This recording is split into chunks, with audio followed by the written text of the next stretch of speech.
ఎప్పుడైనా బ్రెడ్‌తో గులాబ్ జామున్ ట్రై చేశారా?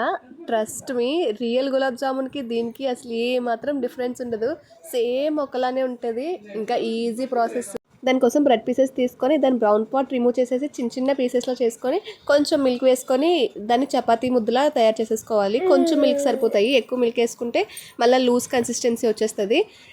ఇలా ముద్దలా అయిపోయిన దాన్ని మీడియం సైజ్‌లో చిన్న చిన్న బాల్స్‌లా తయారు చేసేసుకోండి.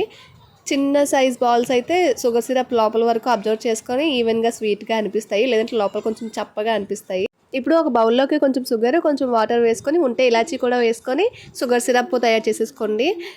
ఆయిల్ వేసుకొని ఆయిల్ హీట్ అయిన తర్వాత మనం ఎంత తయారు చేసుకున్న బాల్స్‌ని అందులో వేసేయండి. త్వరగానే ఫ్రై అయిపోతాయి. ఎందుకంటే బ్రెడ్ కదా! చూసారా ఎంత త్వరగా ఫ్రై అయిపోయాయో? చూడడానికి లుకింగ్ సేమ్ గులాబ్ జామున్‌లా ఉన్నాయి. ఇప్పుడు ఆ గులాబ్ జామున్ ఇందాక తయారు చేసుకున్న షుగర్ సిరప్‌లోకి వేసేసుకోవడమే. ఒక 15 మినిట్స్ అందులోనే ఉంచేస్తే అవి షుగర్ సిరప్‌ని బాగా అబ్జర్వ్ చేసుకొని లోపల కూడా స్వీట్‌గా అనిపిస్తాయి. డెఫినెట్‌గా ట్రై చేయండి. రెసిపీ నచ్చితే లైక్ చేయండి. Thanks for watching.